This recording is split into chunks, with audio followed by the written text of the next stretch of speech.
Ju përshëndes nga studio lajmeve këtu në ABC News. Unë jam Mirela Milori, do të jemi së bashku gjatë orëve informative në vazhdim. Pas pak do të kem përmes Skype-it Ministrin e Shëndetësisë Ogerta Manastirliu, po më parë do ndalemi në zhvillimin e ditës në lidhje me koronavirusin. 2 pacientë infektuar kanë humbur jetën gjatë 24 orëve të fundit, duke e çuar në 4 numrin e viktimave nga ky virus.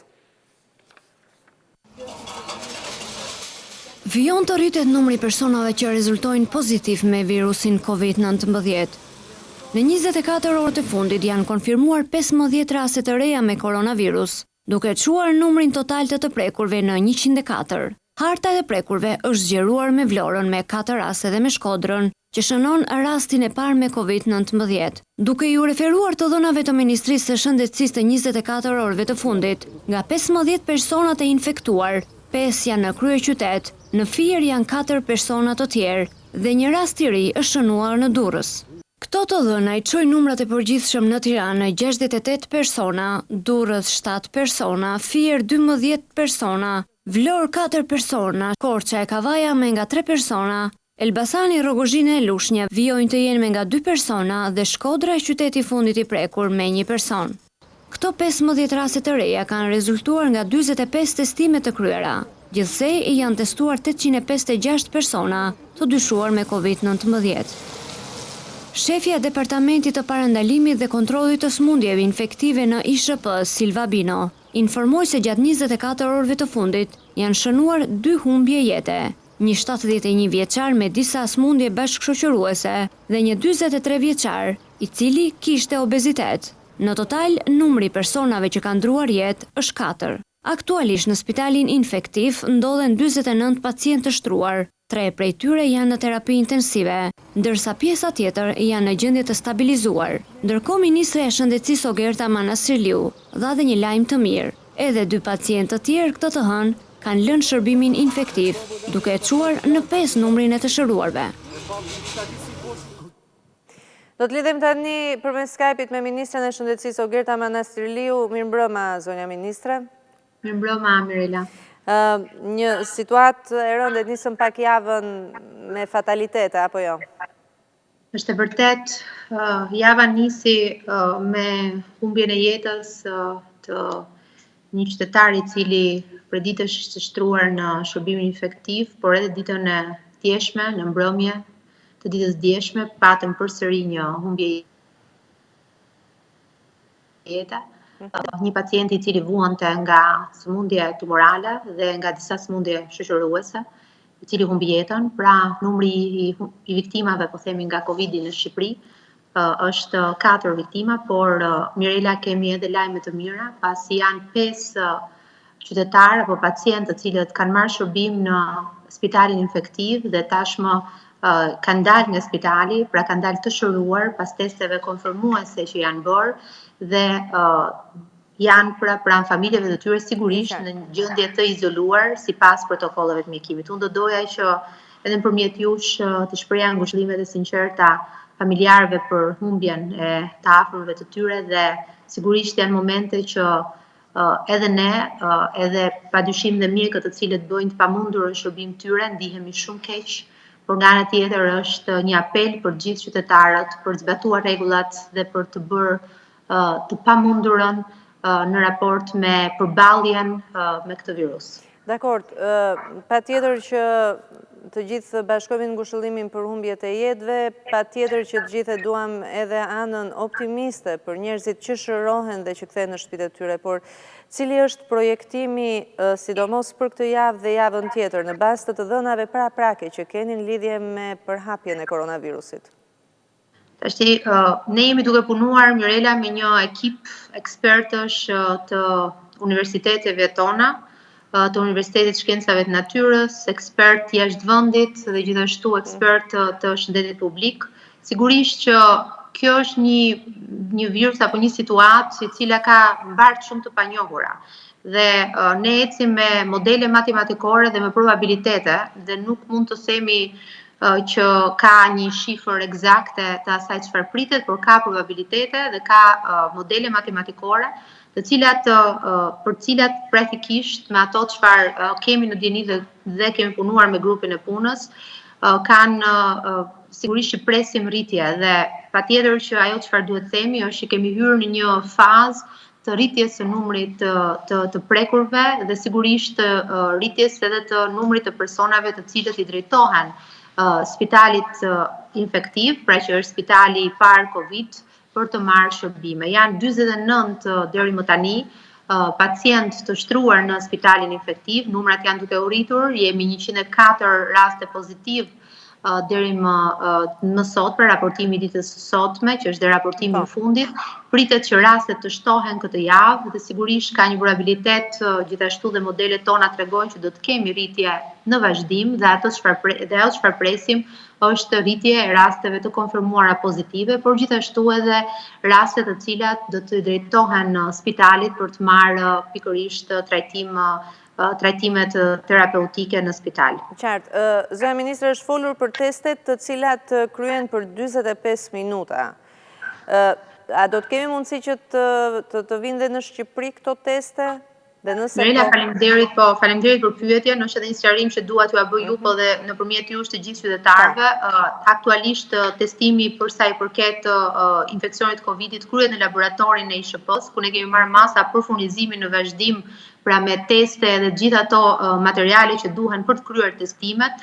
Ne jemi duke punuar dhe po punojmë fort për të hapur edhe laboratorin e dytë, që do të jetë laboratori në Qendrën Spitalore Universitare Nën Tereza, pra laboratori mikrobiologjisë. Jemi duke bërë gjithë po themi ato për të rritur kapacitetet e këtij laboratori dhe për të siguruar që javën e ardhshme të fillojmë me testimet e shtuara për sa i përket Qendrës Spitalore Universitare dhe sigurisht për të hapur edhe laboratorin e dytë të certifikuar. Patjetër që puna vazhdon, është dinamike dhe fleksibël dhe çdo risi për sa i përket edhe analizave, edhe shkohës dhe shpejtësisë kryerjes së analizave do të mbahet dhe është në konsiderat të komitetit teknik të ekspertëve i cili ditë pas dite merr vendime për sa i përket testimeve, por mbi të gjitha edhe të gjithë planit të veprimit që ne kemi vënë dhe po zbatojmë, pra që nga momenti i parë i ngritjes së grupit punës për trajtimin e parandalimin e përhapjes Covidit. Po deri tani flisni për testet tradicionale, ato që duan disa ditë që të kryen. Testet që duan 45 minuta, a jeni në tratativ për t'i pasur shumë shpejt apo? Po jemi në tratativ edhe për këtë, me organizatën botërore të shëndetësisë jemi duke punuar për të jo vetëm për të rritur stokun e testeve ekzistuese, por gjithashtu edhe për të hapur gamën edhe të testimit të shpejt, siç e për sa i përket testeve të reja. Ne po presim validimin nga Organizata Botërore e Shëndetësisë të testeve, pra jemi duke ndjekur rekomandimet e tyre për sa i përket validimit të testimeve dhe menjëherë sapo të kemi një validim të testeve pra të shpejta nga OBSH-ja, sigurisht edhe neve jemi mos të përgatitur për të vijuar pra me blerjen e testeve të shpejta. Dakor, janë hapur disa çadra në oborin e Qendrës Spitalore Universitare Nën Tereza, sot mos gaboj. Çfarë janë dhe pse? Ne kemi vendosur që në kuadër të kryerjes së një, po themi, triazhimi të shpejtë për gjithë ato pacientë të cilët nuk kanë në simptomat e Covidit, por vinë në spital për problematika të tjera të urgjencës apo patologjive të ndryshme, përpara futjes në spitale, pra jo në spitalin Covid, por në spitalin Nën Tereza dhe gjithashtu dhe në spitalin e traumës, të kryejë një depistim të parë në këto struktura që janë struktura, po themi, të improvizuara të triazhimit për të verifikuar dhe për të shmangur mundësitë. Sigurisht kjo nuk është 100%, por është një mënyrë shumë e mirë e përdorur edhe në vende të tjera për të bërë një triazhim të shpejtë të pacientëve të cilët aksesojnë spitalin. Kjo bëhet e para për të qenë vigjilent për sa i përket pacientëve që mund të kenë simptoma të Covidit, por gjithashtu edhe për të ruajtur stafet tona mjekësore, të cilët sot më shumë se kur duhet që t'i ruajmë sytë e ballit sepse përballen me infeksionin dhe ne duam që të krijojmë mundësinë e një filtri të parë, pra të depistimit të parë apo të triazhimit të parë të personave që vinë në spitale për të marrë kujdes shëndetësor. Dakor, duket sikur gjithçka është përqendruar në Tiranë, meqense harta e të prekurve po shpërndahet. Sot janë gjetur të prekurit në Shkodër, të prekurit e parë mbrëm në Vlorë. Duket sikur është çështje kohe që të mbarojnë testet për të kuptuar tamam gjeografinë e Covid-19 në Shqipëri. Mendoni që mund të ketë dhe spitale të tjera rajonale që mund përballen Patjetër, Mirela, skenaret tona parashikojnë edhe përfshirjen e spitaleve rajonale për sa i përket trajtimit të COVID-19-s, por ne po ecim sipas skenareve që grupi ekspertëve, grupi teknik i ekspertëve ka materializuar. Pra dhe në këtë fazë jemi në skenarin ku COVID-1, pra spitali i parë COVID është spitali infektiv, i cili ka një kapacitet prej 120 shtretrish, më pas do t'jetë COVID-2, që është spitali Shefqet Ndroqi, dhe më pas do të kemi edhe strukturat të tjera ku gjithashtu pra në total janë 4 struktura në Tiranë që presin apo që do të presin në vijim Covidin, dhe sigurisht nëse do të kemi flukse ashtu siç po themi projeksionohet apo ka probabilitete që mund të ndodhin, ne po përgatitemi që të kemi dhe hapësira të tjera të dedikuara në spitalet rajonale për trajtimin e Covidit. Dakord, profesor Tritan Galo përmendi skenarin e Italisë, Pipero gjithashtu, të gjithë mjekët infeksioniste përmendin pak a shumë që nëse nuk marrim masa, riskojmë. Zonja Ministre, rrezikojmë të shkojmë dhe të jemi në skenarin e Italisë? Duhet thënë, Mirela, që masat që Shqipëria ka marrë janë masa agresive, po janë masat e duhura që ne mos të shkojmë në skenarin italian, po themi në skenarin ku numri i të prekurve të rritet aq shumë, sa të rritet aq shumë dhe numri i pacientëve në spitale dhe sistemi më pas të kolapsoj. Ndaj apeli që kam bërë profesor Kalo apo doktor Pipero është pikërisht apeli për të zbatuar të gjitha ato rregulla që tashmë janë vendosur. Vetëm nëpërmjet izolimit, nëpërmjet distancimit social, nëpërmjet të gjithë atyre masave të cilat ne kemi ndërmarrë, neve mund të ndjejmë pra masat në kuadër të kontrollit të parandalimit të Covidit. Dhe duhet thënë që në bazë edhe të projeksioneve dhe modeleve tona matematikore, që sigurisht janë, po them edhe një herë që janë modele dhe janë probabilitete, kontrolli ka filluar të ndihet, por ne jemi në një moment shumë po themi të rëndësishëm tani, sepse kurba sigurisht do të fillojë të rritet, por ajo çfarë ne synojmë është që të ndihet pikërisht të ndihet kontrolli i kurbës ndaj masave, nga masat që ne kemi ndërmarrë. Ndaj sa më shumë të zbatojmë masat dhe duhet vijuar pra me këto masa pikërisht për të synuar mos përhapjen e Covidit dhe ndalimin e transmetimit të infeksionit. Zonja Ministre, pa dashur të përhapim panik, por duke përdorur logjik të ftohtë dhe të dimë të vërtetën ashtu siç është. Në çfarë situate jemi dhe çfarë projektoni ju që do të na sjellë kjo javë? Ne e thash edhe një herë Mirela, ne jemi duke punuar disa po themi projeksione apo modele matematikore, modele të cilat i kemi në konsultim me grupet e ekspertëve jashtë vendit dhe brenda vendit, dhe kjo dhe duke qenë se ka shumë të panjohura, nuk mund të japim shifra, por një gjë është e sigurt që jemi përballë një situate ku do të përballemi me numra të rritur të rasteve pra pozitive të prekura nga Covid. Me numra të rritur pozitiv që janë 3 fishi, 4 fishi, 104 që kemi tani? Nuk mund të themi dhe nuk mund të flasim me numra, detyra jonë si qytetar apo i qytetarëve është të zbatojë rregullat, ndërkohë që edhe kjo varet nga zbatimi i atyre vendimeve dhe rregullave që neve kemi realizuar. Nëse ne kemi realizuar, atëherë do të përballemi me një kurbë jo mal, por kodër. E qartë. Unë ju falenderoj shumë zonja Ministre, shpresoj do kemi lidhje të tjera në mënyrë që të informojmë më shumë për... Faleminderit Mirela, më lejo edhe një herë të fundit të bëj një apel për të gjithë qytetarët, për të marrë të gjitha masat e tyre në mënyrë që të vetë izolohen, të qëndrojnë në shtëpi dhe të mos i përballim mjekët me një problematik e cila më pas do t'jetë një problematik për vetë shëndetin e qytetarëve. Të lëmë sistemin shëndetësor që të mund të ofrojë të gjithë ndihmën e nevojshme, të lëmë mjekët të ofrojnë ndihmën e nevojshme, duke bërë një gjë të thjeshtë, qëndrimin në shtëpi. Faleminderit. Faleminderit juve. Isha me Ministren e Shëndetësisë zonjën Ogerta Manastërliu në këtë lidhje të drejt për drejt përmes Skype-it. Deri tani 104 është numri të prekurve, kemi 4 humbje jetër si pasojë e COVID-19. Do ndalemi në një problematik, duket në fakt se policia është e pafuqishme të disiplinoj blerësit në përtregjet e fruta perimeve, do të ndjekim një vëzhgim që kemi kryer ditën e sotme. Pavarësisht thirrjeve të vazhdueshme nga ana e instancave shtetërore, por edhe prezencës së policisë dhe të ushtrisë, gjendja tek fruta perimet dhe tek tregjet është kjo që po shihni në këto pamje. Qytetarët ende nuk duken të ndërgjegjësuar për rëndësinë e krijimit të distancës nga njëri tjetri.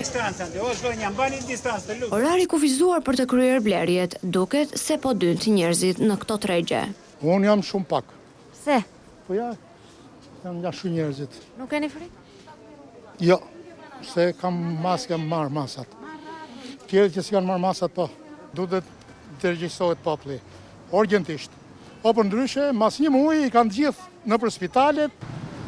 Kjo është një tjetër pikë që pavarësisht shembullit të supermarketit ngjitur, distanca nuk po zbatohet. Supermarketet nga ana tjetër i japin një tjetër tablok këtu në kryeqytet. Po pret radhën që të futesh në market? Pare se si masë urdhët që ja dhonë qeveria. Dë mojmë, në bëtë kokra vezë, a që kemë mësime më. Sa ke që pret? I qare kore ka. Shpesh prondarja e qytetarëve bëhet nga urdhrat e policisë që ndodhet në terren. Por është nuk keni pse stresoheni. Në rregull, orientoj njerëzit nuk kanë pse stresohen. Ndërkohë, ndryshe nga kaosi që u shënua ditën e shtunë në tregun e kombinatit, këtë të hënë situata është krejt ndryshe. Kjo ka ndodhur pasi në të dyja hyrjet dhe daljet e tregut janë vendosur edhe forcat të ushtrisë. Tregtarët e këtij tregu ndërkohë ankohen se kanë orarin e shkurtër për t'i mbajtur bizneset e tyre të hapura. Qytetarët e Tiranës po i binden vendimin qeverisë duke u izoluar pas orës së 13, të vetmit që shihen në rrugë janë mjetet e shërbimeve që kanë autorizim për të lëvizur jashtë këtij orari. Kryeqyteti po i bindet vendimit të qeverisë duke u izoluar dhe mbyllur çdo aktivitet pas orës 13:00. Pas këtij orari, rrugët kryesore të Tiranës shihen thuajse bosh.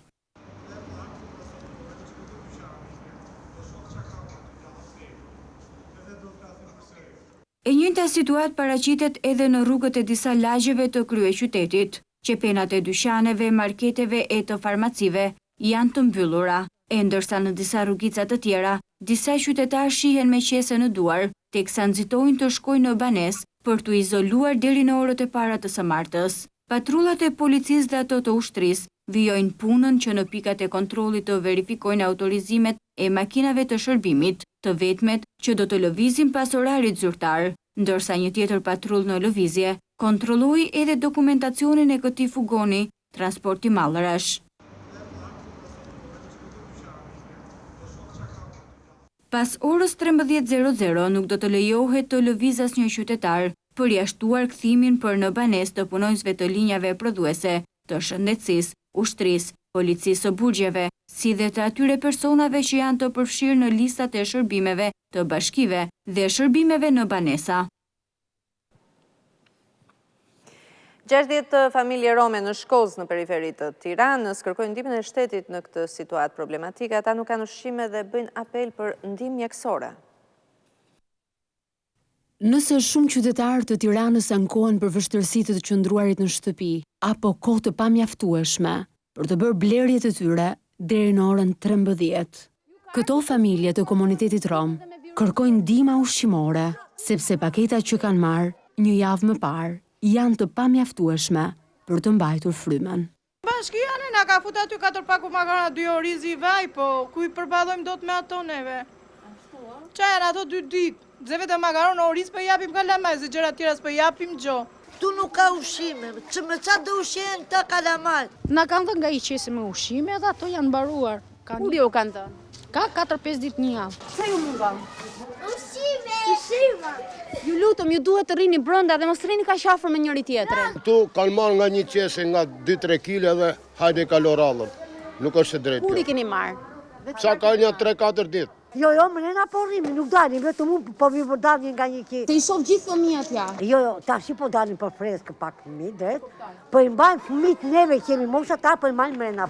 Duhet të rrini më larg njëri tjetrit. Po e dim këta. Duhet të rrini më të distancuar. E dim të keqen plaka jote, po i lutem këtyre të paktën të interesojnë vetëm për ç'është kështu për të ngrënë për fëmijët. Çfarë ndihma, 2 pako makarona, Një shishe vaj, një krip, asnjë gjë tjetër. Gjithë nga përqajnë fëmijët për të ngrënë. I madhi thot kështu, mos dini, po fëmijët duan të hanë. Ata thonë se janë të friksuar nga koronavirusi, pasi jetojnë shumë afër njëri tjetrit dhe shpërndarja e virusit është më e mundshme mes tyre. Nga ana tjetër, ata kërkojnë shërbim shëndetësor në këtë kohë pandemie, kryesisht për fëmijët. Të majtë gjithë me temperaturë, shikojnë si janë. Gjithë me kollë, gjithë me temperaturë po gdhije. Ashtu. Pana ne jemi të smura, ne plaka jemi me të smura të vjetra, të vitë na interesojët për neve. Ilaçe nuk kemi, ambulancat këtu nuk vinë, i lamrojmë ambulancat janë të smurë fëmijët me temperaturë, me çdo gjë këtu nuk vinë fare. Ambulanca, këtu kene. I kemi lamru i 127 që thot kryeministri, lamroni i 127, po këtu nuk ka frot ambulancë. Dhe kjo është në masdore, sidomos, po ti shohë se ato fëmijët atje, se janë 60 familje, bo llogari nga 3 fëmijë për familje, se 180, pa mbrojtje. Të pagën këtu do të vi një mjek, të bëj një analizë këtyre fëmijëve që janë, fal pak se distanca.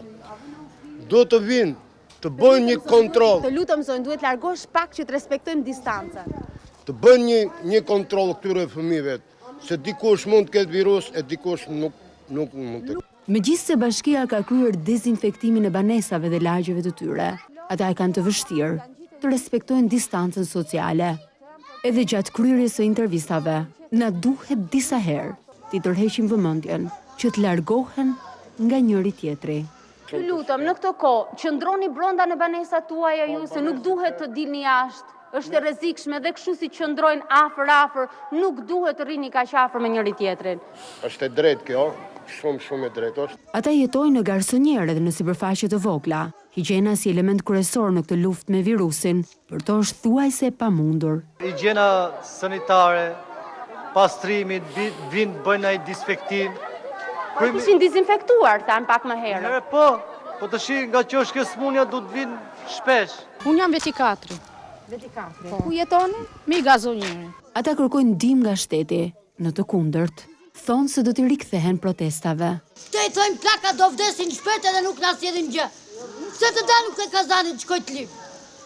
Ose të shkoj të kërkoj ke klera të hajtë marrë mikrop ma shumë. Panaj qeveria duhet të marri masa që mos dalim atje ke sheshi gjithë, me gjithë kalamajtë të bëjmë greva atje në mes sheshit. Ky komunitet, në këtë kohë pandemie, kërkon një vëmendje të shtuar, pasi qëndrimi tyre afër njëri tjetrit mund të jetë burim infeksioni për to dhe të tjerët. Një video indinjuese në fakt bëri xhiron e rrjeteve sociale 2 ditë më parë shfaqe një tregtar i cili dhunonte një të moshuar me pretendimin se ky fundit nuk ishte paguar limonat që kishte blerë në tezgën e tij. Ka reaguar Bashkia e Tiranës, e cila i ka hequr lejen e hapësirës së tezgës tregtarit.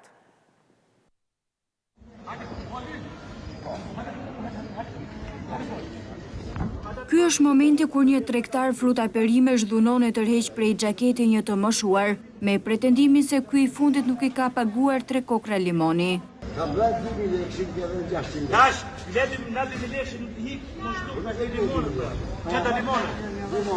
Ky veprim i ulët i ka kushtuar atij shtrenjtë, pasi Bashkia e Tiranës i ka hequr lejen e hapësirës.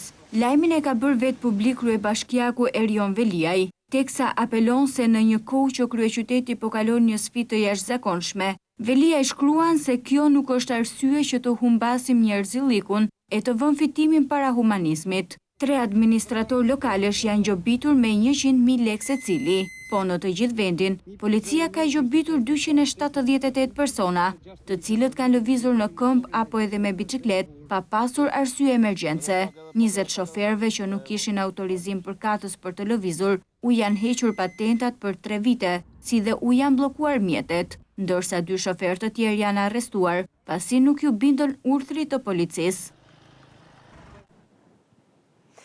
Do të lidhem tani me profesor doktor Tritan Kalon, natyrisht përmes Skype-it. Profesor, ju përshëndes, mirëmbrëma. Ju përshëndes, mirëmbrëma.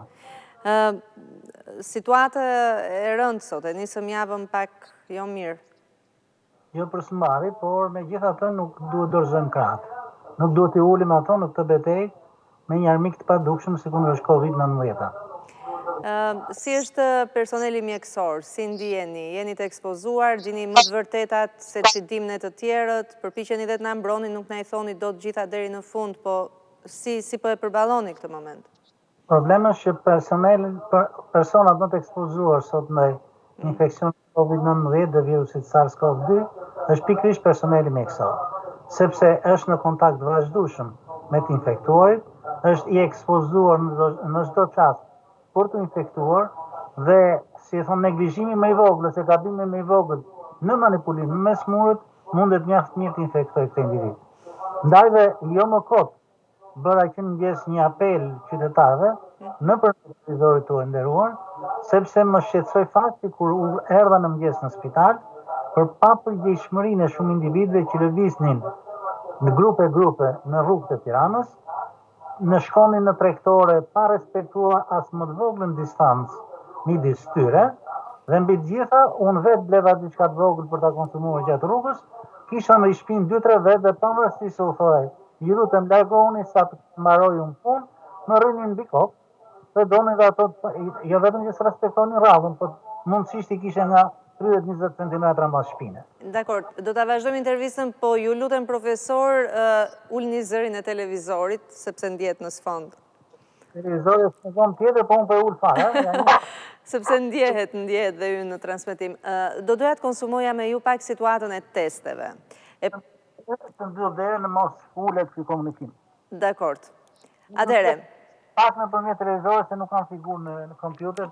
Dakor. Megjithatë, si të jetë më mirë për ju. Vazhdojmë. Do doja të konsumoja pak momentin e testeve e para. Shtetet e Bashkuara po bëjnë gati testin që del një rezultat për 45 minuta. Do ta këshilloni dhe do t'ishte mirë që ta kishim të gjithë testin e para dhe e dyta. Jeni pro testimit të gjithë popullsisë në mënyrë masive, apo jeni pro ides që po ndiqet nga shumë vende të testimit vetëm të njerëzve që kanë simptoma?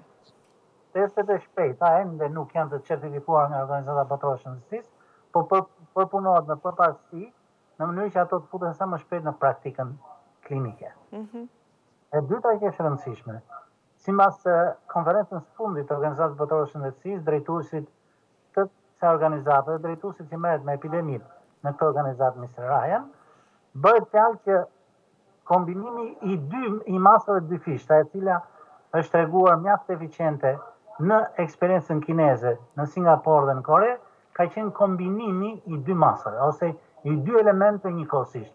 Së pari, marrja e masave rigoroze për kufizimin, si kundër ne kemi marrë, pra atë që quhet një distancim sa më i plot dhe me efektin social, dhe e dyta, testimi vetëm i të dyshuarve të mundshëm. Pra jo i gjithkujt. Pikërisht për ato persona të cilët dyshohet se ka seriozisht ose ka të dhëna epidemiologjike dhe klinike se mund të jenë të infektuar. Shtrirja masive e testimeve, sikundur filloi të bëhet fillimisht në Itali, ose sikundur testua në Kinë, është një studim i cili tashmë është publikuar në literaturën mjekësore, që në Wuhan të Kinës, në fillimet e epidemisë, për patur një orientim paraprak, se sa shtrirjet një infekcion, u testuan mbi 782.000 individ, pothuajse 800.000, dhe rezultoi se vetëm 0,14% e të testuarve rezultoi pozitiv, pa i prekur. Fillimisht mund të bëhen gjëra të tilla për të njohur shtrirjen e epidemisë. Tashmë dihet që jemi në pandemi, shtrirja pak rëndësi ka në kuptimin e të tërë popullatës, po ka shumë rëndësi për të ditur për ato persona të kontaktit të ngushtë ose personat që kanë epidemiologji të ngarkuar dhe risk për të transmetuar infeksionin ose që shfaqin simptomatologji. Në këto dy drejtime ka rekomandon Organizata Botërore e Shëndetësisë të realizojnë këto testime, dhe kjo është dhe platforma që ne kemi aplikuar në vendin tonë, dhe që besoj do të plotësohet më tej pikërisht me futjen, jo vetëm me futjen e këtyre testeve, por dhe me aktivizimin e aparaturës e ekipit që merret me PCR në shërbimin e mikrobiologjisë në spitalin universitar në Tiranë, pra në qendrën spitalore universitare, dhe më pas do të shtrihet më tej dhe me shtrirjen nëse do të jetë domosdoshme COVID-2-shit në shërbimin universitar së mundjet mushkërisë shef qendrore që shumë rrallë. Pra është menduar që vetëm kitet vinë, por është menduar që të zgjerohet edhe numri I laboratorëve të cilët do të merren me analizë. Por, gjithmonë, marrja analizës dhe vërtetësia e saj varet nga certifikimi që u bëhet teknikave dhe personelit specializuar në këtë laborator. Atë nuk mund ta bëjnë si klinicist, kanë individ të përcaktuar, mjaft qartë, epidemiolog, virolog, mikrobiolog, që merren me këto testime dhe akreditime. Dakor, pra pavarësisht se ne kemi pajisjen e tuberkulozit, përsëri do duhet një certifikim në mënyrë që këto teste të bëhen, sepse ka një kakofoni. Ndjes për pyetjet ndoshta janë shumë amatore, por janë pyetje që bëhen tek të gjithë tani. Duke qenë se kemi pajisjen e tuberkulozit, mjaftojnë vetëm kitet e duhura për të bërë analiza apo testi për koronavirusin. Në këtë moment I jep një hovë diktimit të situatës në kuptimin që të kuptojnë cilët njerëz janë të prekur dhe të parandalohet prapja e infeksionit. Është fjalë për PCR-n si një teknikë ekzaminimi për sekuencën genomike të virusit në rastin paraprak, se kjo bëhet fjalë pikërisht për genomin e bacilit kohut ose shkaktarit të tuberkulozit. Pra janë teknika që njihen në laboratorin e mikrobiologjisë shërbimit të universitar të smundjeve të mushkrive shef qendror, ka individ për të përgatitur, por janë disa kamera speciale të cilat janë porositur, kanë ardhur dhe pritet të montohen, pikërisht për ta bërë sa më të sigurt ekzaminimin, ato që quhen biosafety, pra që të jenë biologjikisht të sigurta, që dhe personeli I cili merret me realizimin e këtyre teknikave të mos ketë risk të kontaminohet. Nuk bëhet fjalë vetëm për të rritur gamën, cilësinë dhe shpejtësinë e ekzaminimit, por njëkohësisht për të rritur maksimalisht për të ulur maksimalisht riskun e infektimit personelit që merret me këto ekzaminime. Doktor, jave vështirë, thoni ju, por çfarë projektoni? Sa mund deri ku mund të arrijë numri I infektuarve? Është vështirë përcaktohet sepse rritja kurbës, siç kanë ndjekur këto me 5, 10, 12 të infektuar, të cilët dalin pozitiv çdo ditë, për shembull, nga dje sot ka pas 15 raste të reja, 104 në total në Shqipëri, 4 të vdekur, 5 të shëruar, gjithsej në total.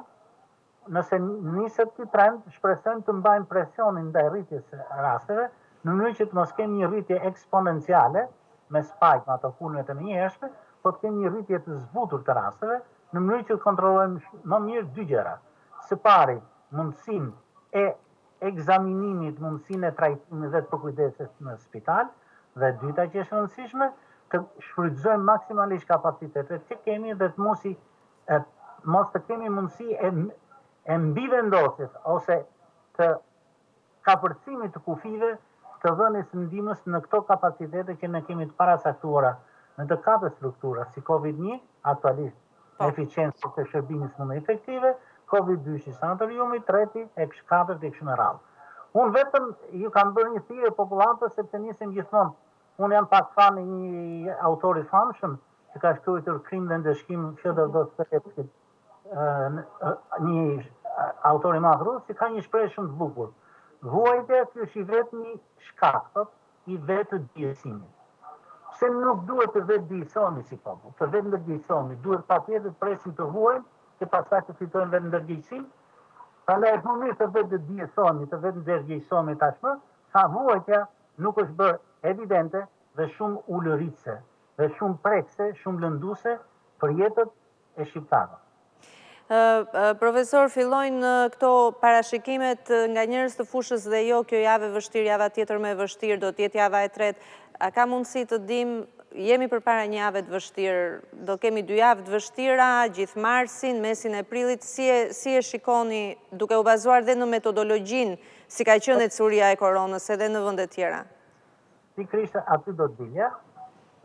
Ne gjithmonë bazohemi mbi atë që quhet ecuri ose tendencën e zhvillimit të dukurisë ose përhapjes së dukurisë epidemiologjike në popullat dhe eksperienca kineze, eksperienca koreane, eksperienca në Singapur, në Iran, në Itali, në Spanjë, në Gjermani, në Angli, së fundmi edhe në Shtetet Bashkuara të Amerikës dhe më pak në Kanada, tregon se gjithmonë nga fundi I javës së dytë ose më mirë me thënë nga fundi I javës së tretë, shihet saktësisht tendenca e zhvillimit ose evoluimit të rasteve në popullat. Ne kjo gjë, do më të avem para faktit, që është pikrisht java që vjen. Deri në 31 mars, 1-2 prill, e cila saktësisht do të në orientojë dhe do të përcaktojë nëse jemi në rrugën e drejtë të kontrollit me masat që kemi marrë, apo ka rrezik të një shpërthimi eksponencial dhe një mundësi më të kufizuar për të ardhur në ndihmë këtyre njerëzve. Por masa kyçe kritike për të ruajtur pikërisht parashikimet është ajo që ne flasim. Njerëzit të vetë ndërgjegjësohen. Nuk po i burgos njëri në thonjza, vetëm po i bën një kufizim të lëvizjeve në mënyrë që të shpëtojë jetët e tyre. Jemi pak 2.8 milion banor ka territori i Republikës Shqipërisë, 7 milion janë asian shqiptarë në gjithë Ballkanin. Jemi pak se duhet humbim jetën e tonë. Jeta e shqiptarit është e çmuar, jo vetëm në Shqipëri, por kudo në botë. Po sidomos në këto troje që vuajnë nga banor për shkak të emigrimit. E qartë. Megjithatë, unë do doja një apel tuaj kryesisht drejtuar të rinjve, sepse u përhap ideja dhe përmes informacionit që është një virus që prek moshat e treta.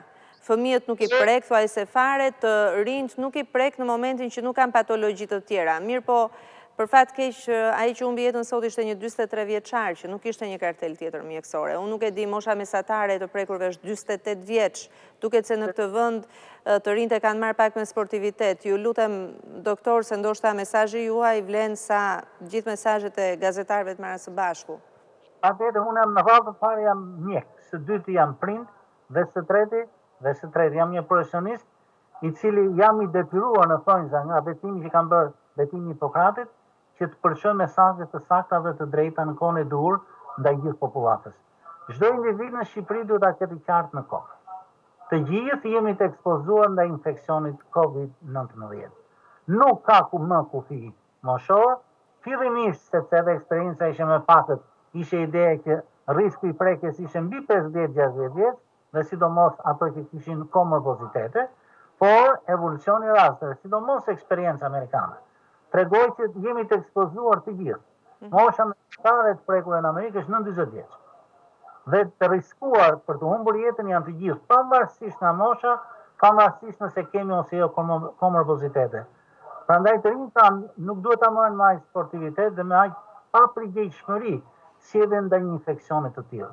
Ta quajnë veten potencialisht 100% të ekspozueshëm dhe të rrezikuar nga ky infeksion, sepse jeta e tyre është e dobishme për veten e tyre, për familjen, por rast të tretë edhe për vetë shoqërinë shqiptare. Ju falenderoj shumë, doktor. Isha me profesor doktor Tritan Kalon në këtë lidhje të drejt për drejt përmes Skype-it.